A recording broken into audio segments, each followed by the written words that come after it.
आज मैंने chat GPT से एक इमेज बनाने के लिए कहा था डिजिटल एनालॉग क्लॉक का।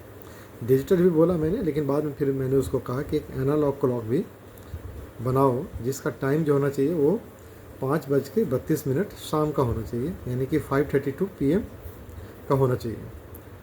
और यकीन मानिए AI जो भी है, चैट जीपीटी ने जो मुझे इमेज दी उसमें घड़ी का जो टाइमिंग था वो 10:10 और 35:36 ऐसी 37 जो रहता है ना वही था। मुझे लगा शायद कुछ गड़बड़ हुआ है, मैंने फिर बोला कि फिर बनाओ दोबारा, आपने गलत बनाया, ऐसे फिर से बनाई। थोड़ा सा इज्जत देता हूँ मैं चैट जीपीटी को भी, आप करके ही बात करता हूँ। मेरे से ज़्यादा वो सभ्य भी हैं, बहुत अच्छे भी हैं। तो मैंने कहा कि आपने गलत किया है भाई, मैंने आपको बोला था 5:32 का बनाने के लिए शाम के PM का, लेकिन आपने 10:10 35 37 ऐसा बनाया है। उन्होंने फिर ड्रॉ किया, फिर वही 10:10 37 ही था। तो मैंने इसको 2-3 बार ट्राई किया, लेकिन उनको बार बार रिमाइंड कराया कि चैट जीपीटी भैया थोड़ा सा इसको मेरे थोड़ा सा ध्यान रखो, 5:32 शाम का बनाओ, लेकिन उन्होंने हमेशा ऐसे ही बनाया।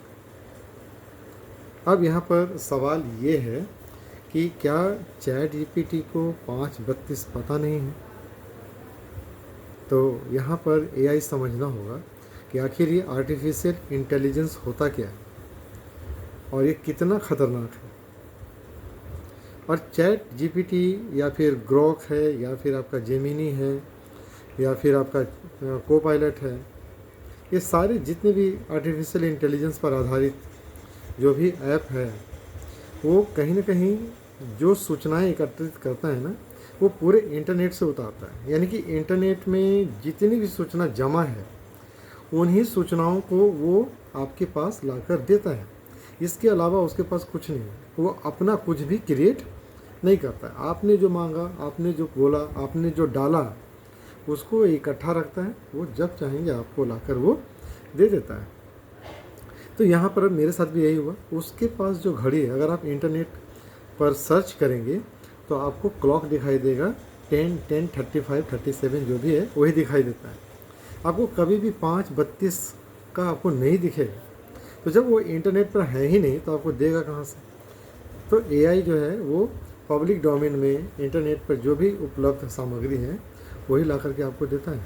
साथ ही साथ आपके प्रोफाइल, आपका पर्सनल प्रोफाइल, चाहे वो फेसबुक हो, इंस्टाग्राम हो, लिंक्डइन हो, जो भी है, वहाँ से भी वो सबको सर्च करता है और सर्च करके आपको देता है।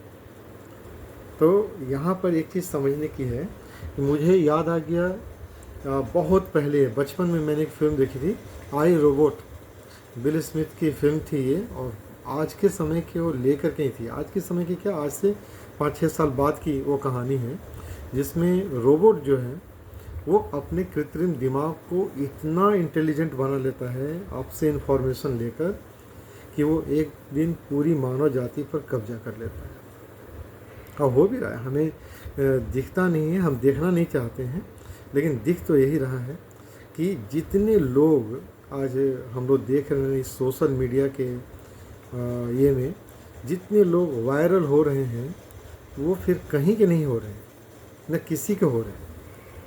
अगर आप थोड़ा सा पीछे फ्लैशबैक में जाएं तो अगर आप रिमाइंड करें कि यार वो जो वायरल हुआ तो वो है कहाँ, दिख क्यों नहीं रहा है, तो आपको समझ में आ जाएगा कि ये सोशल मीडिया का माया जाल कितना गहरा, एकदम ब्लैक होल के जैसा है। एक बार जो घुसा वो निकल नहीं पाया। तो इसका इस्तेमाल क्या करना है, बहुत ही समझदारी से सोच समझ के करना है। कभी भी अपना personal information, personal photographs, PAN card, Aadhaar card, जितनी भी आपकी इम्पोर्टेंट चीज़ें, वो कभी भी सोशल मीडिया और पब्लिक प्लेटफॉर्म पर नहीं डालना चाहिए। इसका आपका बहुत ही गलत इस्तेमाल हो सकता है। इन सब चीज़ों से बचना है, समझदारी से काम करना है, और लापरवाही जानलेवा साबित हो सकती है। बताइएगा, टेस्ट करके आप भी एक बार चेक कर लीजिए 5:32 का एनालॉग क्लॉक बनता है या नहीं बनता है।